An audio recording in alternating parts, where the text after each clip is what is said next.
നമസ്തേ.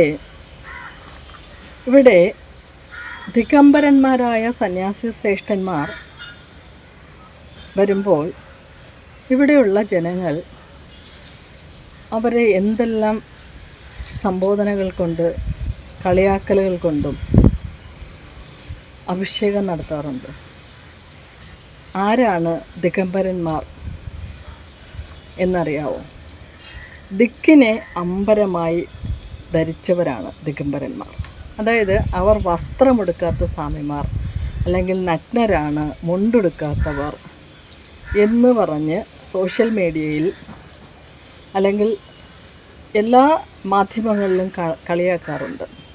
അതായത് വിവിധ മതസ്ഥരാണ് കളിയാക്കാറുള്ളത്. അവരെക്കുറിച്ച് അറിഞ്ഞിട്ട് വേണം നമ്മൾ അവരെ കളിയാക്കാറുള്ളത്. അവർ ബോധം അവർ ഈശ്വരനിലാണ്. അവർക്ക് ശരീരബോധം ഇല്ലാത്തവരാണ്. ശരീരബോധം ഇല്ലെങ്കിൽ അവർ ഈശ്വര തുല്യരാണ്. ഈശ്വരൻ ആരാണ്? ഈശ്വരനെ ആരെങ്കിലും കണ്ടിട്ടുണ്ടോ? അരൂപനാണ്. രൂപമില്ല, ഗന്ധമില്ല, മണമില്ല, സ്പർശിക്കാൻ സാധിക്കില്ല, നമ്മളെ കണ്ണുകൊണ്ട് നമ്മൾ കണ്ടിട്ടുമില്ല. അല്ലേ? ആരെങ്കിലും ഈശ്വരനെ കണ്ടിട്ടുണ്ടോ? കണ്ടിട്ടുള്ളവരായിട്ട് ആരുമില്ല. എന്നാൽ ഈ പ്രപഞ്ചം മുഴുവൻ അന്തർലീനമായി നിറഞ്ഞിരിക്കുന്ന ആ പരമാത്മ ചൈതന്യത്തെ ആർക്കും കണ്ണുകൊണ്ട് ദർശിക്കാൻ സാധ്യമല്ല. അപ്പോൾ ആ പരമാത്മ സത്യയെ അനുഭവിച്ച് അറിഞ്ഞ് അതിൽ ലയിച്ച് ഇരിക്കുന്നവരാണ് ഈ സന്യാസി ശ്രേഷ്ഠന്മാർ. അവർ ആ ശരീരബോധം വിട്ടു. ശരീരബോധം വിട്ടാൽ അവർ പിന്നെ അഹം ബ്രഹ്മാസ്മി എന്ന് നമ്മൾ പറഞ്ഞിട്ടില്ലേ? ആ അകത്തിരിക്കുന്ന ബ്രഹ്മചൈതന്യത്തെ അറിഞ്ഞ് സദാ അതിൽ തന്നെ ആ ഒരു അവസ്ഥയിലായി തീരണമെങ്കിൽ നമ്മൾ എന്താ അറിഞ്ഞിരിക്കണം? ധ്യാനം. അഗാധമായി അല്ലെങ്കിൽ ഡീപ്പായി മണിക്കൂറുകളോളം മെഡിറ്റേഷൻ ചെയ്യുന്നവർക്ക് ആ ബോധം അനുഭവിച്ച് അറിഞ്ഞിട്ടുണ്ടാവും. അതുകൊണ്ട് ഇനി ആരും തന്നെ ദിഗംബരന്മാരായ സന്യാസി ശ്രേഷ്ഠന്മാരെ ഒരിക്കലും ആക്ഷേപിക്കരുത്. അത് കർമ്മം പിടിച്ചു പറ്റുകയുള്ളൂ. അവരാരാണെന്ന് അറിയാനുള്ള ഒരു ജ്ഞാനമെങ്കിലും അറ്റ്ലീസ്റ്റ് നിങ്ങൾ നേടുന്നത് നല്ലതായിരിക്കും. ദിഗംബരന്മാരായ സന്യാസി ശ്രേഷ്ഠന്മാർ നമ്മുടെ കേരളത്തിലുമുണ്ട്. വടകര എന്നൊരു ആശ്രമമുണ്ട്. അവിടെ നഗ്ന സന്യാസിമാരുടെ ഒരു ആശ്രമം തന്നെയുണ്ട്. അതിനകത്ത് നിങ്ങളാരും വിചാരിക്കുന്നത് പോലെയൊന്നും അല്ല. അവിടെ വളരെ സിദ്ധയാണ്. അവിടെ സിദ്ധാശ്രമമാണ്. അവിടെ ഡോക്ടേഴ്സാണ് അവിടെ പഠനം. ഈ സന്യാസം എന്ന് പറയുന്നത് വിവിധ തരത്തിലാണത്. നമ്മുടെ ശരീരബോധത്തിൽ നിന്ന് നമ്മൾ പരമാത്മബോധത്തിലേക്ക് എത്തുന്നതാണ്. ഹിന്ദു മതത്തിലെ ആത്മീയത എന്ന് പറയുന്നത് അത് മനസ്സിലാക്കാനൊന്നും സാധിക്കില്ലത്.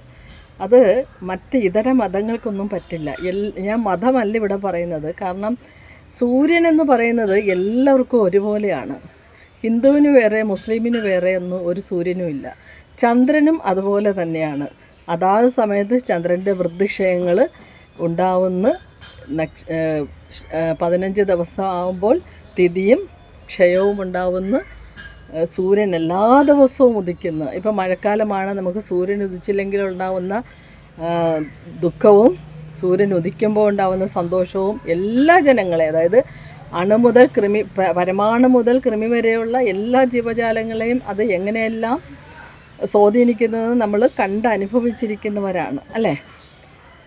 അപ്പോൾ അതുകൊണ്ട് ഞാൻ പറഞ്ഞു വന്നത്, ദിഗംബരന്മാരായ സന്യാസിമാരെ ഒരിക്കലും നമ്മൾ ആക്ഷേപിക്കരുത്. ദിഗംബരൻ, ഒന്നുകൂടി പറയാം, ദിക്കിനെ അമ്പരമായി, നമ്മൾ ചെറിയ ക്ലാസ്സുകളിൽ പഠിച്ചിട്ടുണ്ടാകും, അമ്പരം വസ്ത്രം, ദിക്കിനെ അമ്പരമായി ധരിച്ചവരാണ് ദിഗംബരന്മാർ എന്ന സന്യാസി ശ്രേഷ്ഠന്മാർ. അതുപോലെ തന്നെയാണ് നമ്മൾ അഘോരി സന്യാസിമാർ. അവരെക്കുറിച്ചൊക്കെ പഠിച്ചാലും തീരാത്തത്ര ഉണ്ട്.